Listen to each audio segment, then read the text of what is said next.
Miguel was only 19 when the rumors began to drift through the narrow streets of Madrid.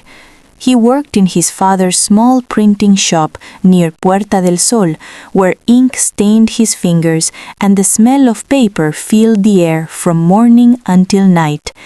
Every day he printed newspapers packed with arguments, left against right, workers against landowners, priests against reformers.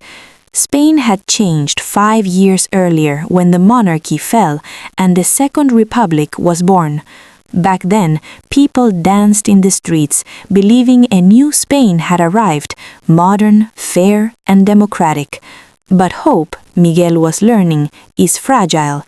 Land reforms angered the wealthy, church reforms angered the deeply religious, military reforms angered powerful generals. The country became a battlefield of words long before it became a battlefield of bullets. Miguel's best friend, Andrés, believed passionately in the Republic and spoke endlessly about equality and workers' rights.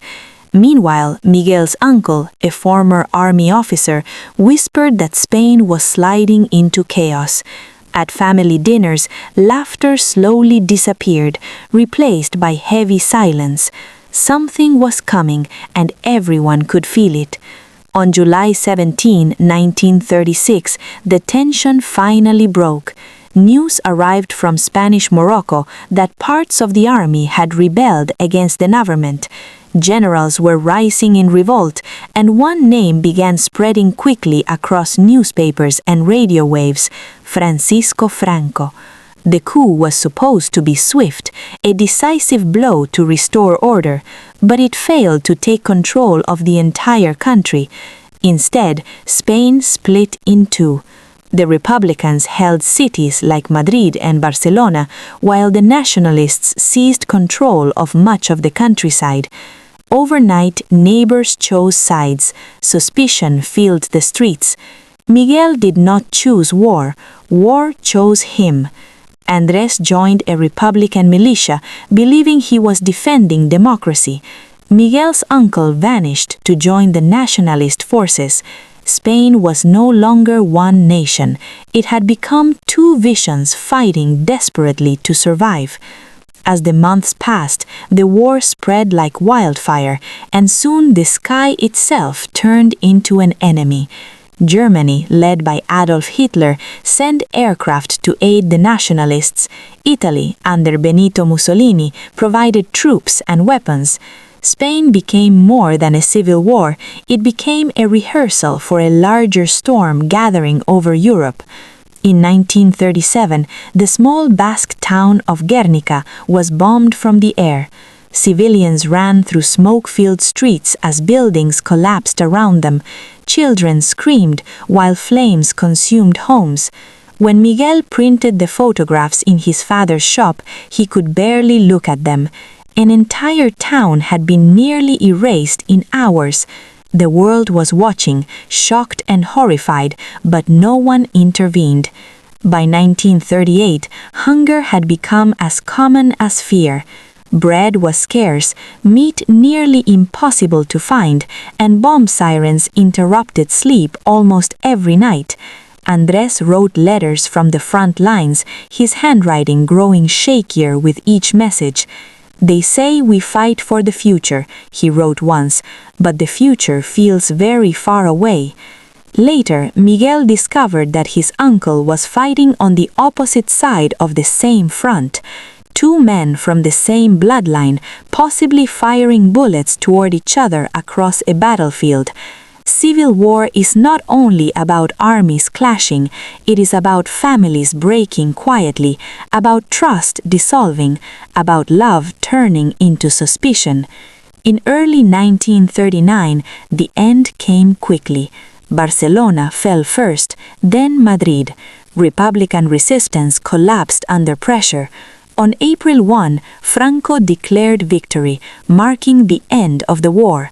But peace did not arrive with the silence of the guns. Andrés never came home. Miguel's uncle returned, but he was not the same man. He was hardened, distant, carrying shadows in his eyes. Spain entered a long dictatorship under Franco's rule. Political opponents were arrested, thousands were executed, and many fled into exile across Europe, Latin America, and Africa. Fear replaced open debate. Miguel closed his father's printing shop one final time. Once, those presses had printed words filled with hope. Now, words themselves had become dangerous. Years turned into decades. Franco ruled with strict control and censorship. Children grew up learning only one version of the war. Families buried their memories in silence, afraid to speak openly. Miguel married and raised children of his own, but he rarely mentioned Andrés. Yet sometimes, late at night, he would unfold an old letter and reread the faded words. They say we fight for the future. After Franco's death in 1975, Spain slowly transitioned back to democracy. Freedoms returned, newspapers spoke openly again, but the past did not disappear. Mass graves were discovered, old wounds reopened, questions long buried began to resurface. The Spanish Civil War had claimed nearly 500,000 lives. It divided a nation and became a grim warning before World War II erupted across Europe. But more than statistics, it left scars in families, in villages, in memories whispered across generations. Spain had shown the world what happens when division turns into hatred, when politics becomes violence, and when compromise disappears. Imagine Miguel in the 1980s, now an old man walking slowly through the streets of Madrid. The city feels alive again. Young people laugh in cafes. Newspapers are sold freely. Democracy breathes in the open air. Yet beneath the soil of quiet cemeteries across Spain, still thousands lie unnamed. History does not shout, it whispers, it waits, and it asks one question: have we learned? Because the story of Spain between 1936 and 1939 is not just about the past, it is about what happens when a nation forgets how to listen to itself, and that is a lesson the world must never forget.